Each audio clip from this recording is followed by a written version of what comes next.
Chevron buying oil and gas producer Noble Energy for $5 billion. It's an all-stock transaction that's going to help expand Chevron's presence in the Permian Basin. I want to get over to our energy expert, all things energy expert. Brian Sullivan is with us this morning. Brian, what's your take on this deal?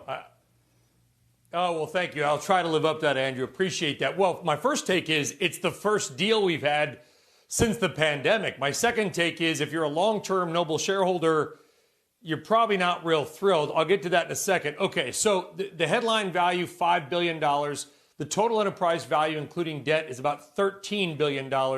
So who is Noble and what exactly are Chevron and its investors getting? Well, Chevron is getting what it wanted to get, guys, when it made that bid for Occidental that it ultimately lost out on, which is valuable Texas assets in the Permian and Delaware basins of Texas. You also sprinkle in a little offshore, primarily in Equatorial Guinea, and a huge operation offshore of Israel called Leviathan as well. Okay, so they're expanding mostly onshore, a little bit of offshore. Now, there's not much of a premium here for shareholders. $10.38 is what they're going to take out at. Stock's around $9. But this is what I was referring to, guys.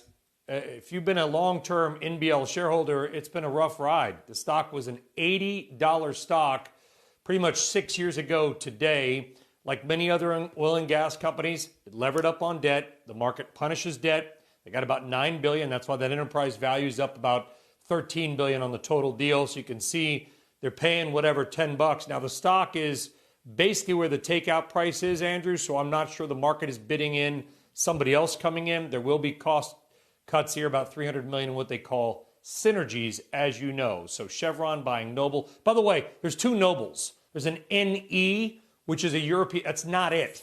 NBL is this deal. So there you go. NBL, not NE. Sometimes they get screwed up.